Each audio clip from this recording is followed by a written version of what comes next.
बच्चों, आज हम आपकी हिंदी पाठमाला प्रेरणा के पाठ 7 बूढ़ी काकी को पढ़ेंगे और समझेंगे।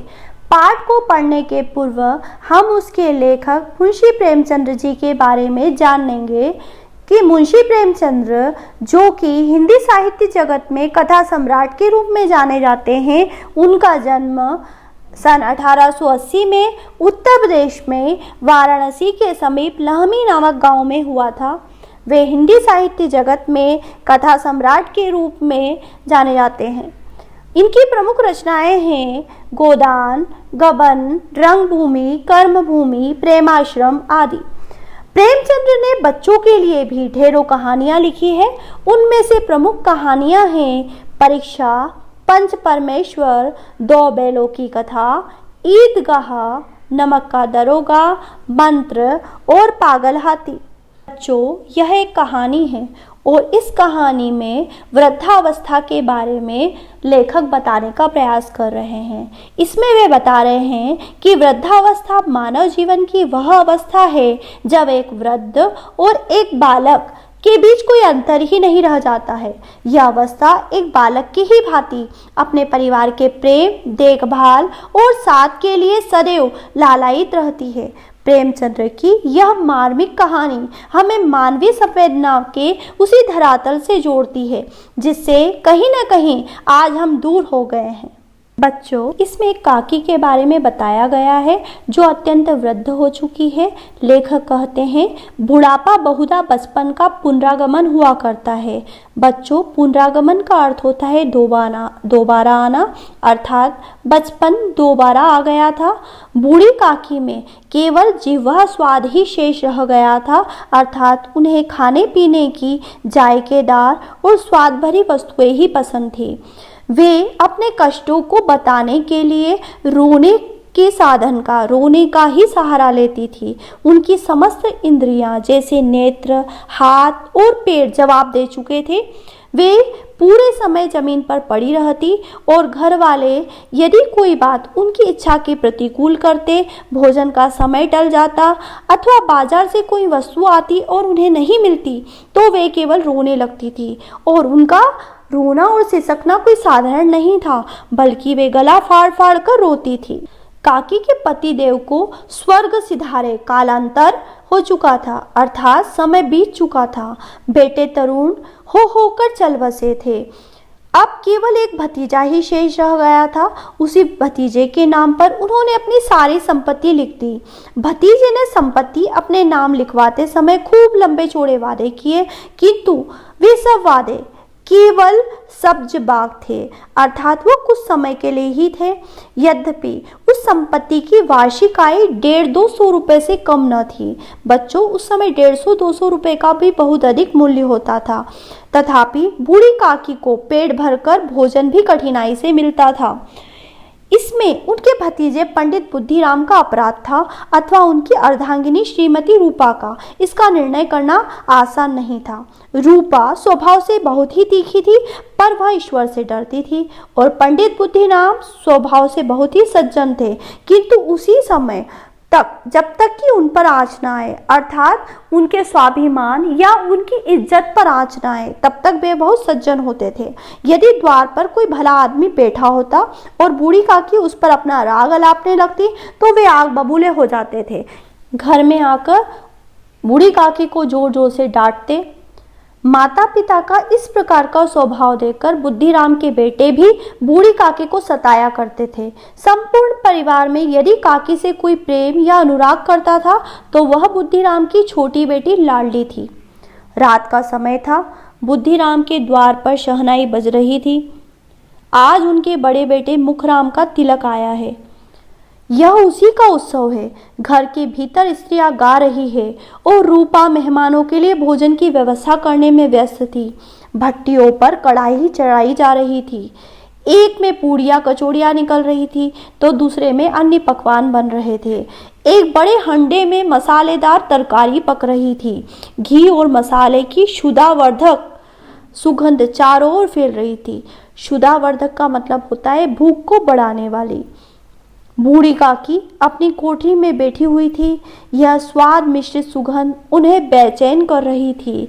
वे मन ही मन विचार कर रही थी कि मुझे पूड़ियाँ मिलेगी या ना मिलेगी। इतनी देर हो गई है, कोई भोजन लेकर नहीं आया। मालूम होता है सब लोग भोजन कर चुके हैं। मेरे लिए कुछ बचा है या ना बचा है, यह सोचकर उन्हें रोना आया। परंतु अब शकुन के भय से वे रो न सकी। अब शकुन का अर्थ होता है अशुभ लक्षण, इसी कारण से वे रोई नहीं। आह, कैसी सुगंध है! अब मुझे कौन पूछता है? जब रोटियों के ही लाले पड़े हैं तब ऐसा भाग्य कहाँ से कि भरपेट पूड़ियाँ मिले। यह विचार कर उन्हें रोना आया। कलेजे में हुक सी उठने लगी, परंतु रूपा के डर से उन्होंने फिर भी मौन धारण कर लिया।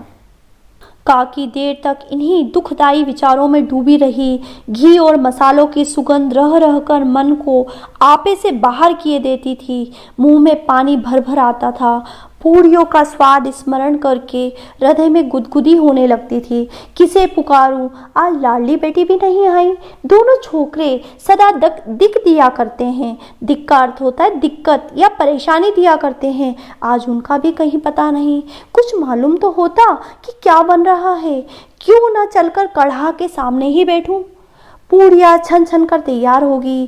कड़ाह से गरम गरम निकाल कर थाल में रखी जाती होगी। काकी आगे सोचती है कि यदि फूल हम घर में सूंघते हैं तो उसकी बात कुछ और होती है, परंतु यदि वही फूल वाटिका में जाकर सूंघते हैं तो उसकी बात कुछ और ही होती है। इस प्रकार का निर्णय करके बूढ़ी काकी हाथों के बल सरकती हुई बड़ी कठिनाई से चौखट से उतरी और धीरे धीरे रेंगती हुई कढ़ा के पास जा बैठी।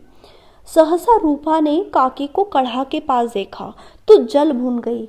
वह अपने क्रोध पर नियंत्रण नहीं कर पाई और उसका ध्यान भी नहीं रहा कि वहाँ पर पड़ोसी ने बैठी हुई है और वे मन में क्या सोचेंगे, लोग सुनेंगे तो क्या कहेंगे। वह काकी पर झपटी और उन्हें दोनों हाथों से झटक कर बोली, कोठरी में बैठते हुए क्या दम घुटता है? अभी भगवान को भोग नहीं लगा है, मेहमानों ने नहीं खाया है, अब तक धैर्य न हो सका। गांव देखेगा तो कहेगा कि बुढ़िया भरपेट खाने को नहीं पाती है, तभी तो इस तरह मुंह बाए फिरती है। बूढ़ी काकी ने सिर उठाया, न रोई न बोली, चुपचाप रेंगती हुई अपनी कोठरी में चली गई।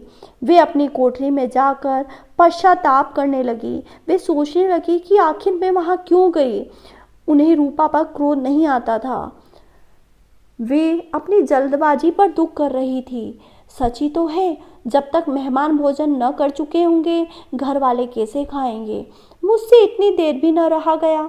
सबके सामने पानी उतर गया अर्थात इज्जत चली गई।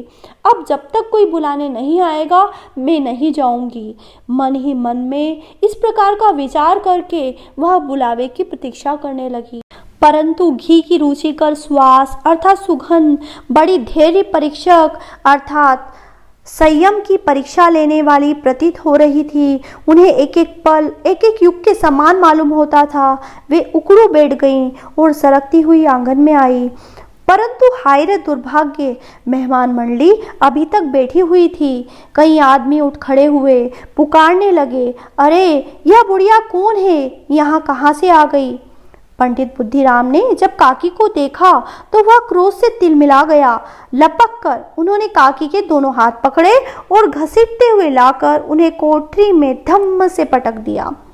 आशा रूपी वाटिका लू के एक झोंके से विनष्ट हो गई, अर्थात जो काकी के मन में आशा थी वह अब पूरी तरह नष्ट हो चुकी थी।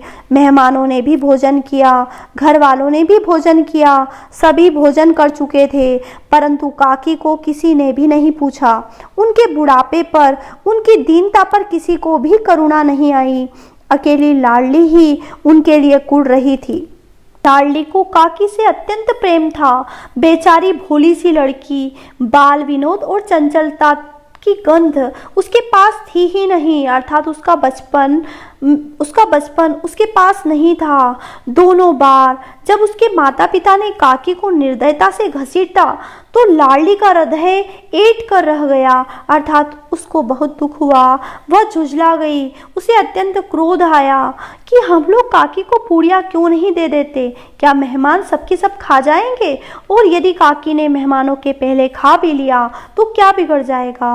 वह काकी के पास जाकर उन्हें धैर्य देना चाहती थी, परंतु माँ के डर से वह नहीं जाती थी। उसने अपने हिस्से की पूड़ियाँ बिल्कुल भी नहीं खाई थी। अपनी गुड़िया की जो पिटारी थी उसमें उसने सारी पूड़ियाँ बंद करके रख ली। वह उन पूड़ियों को काकी के पास ले जाना चाहती थी।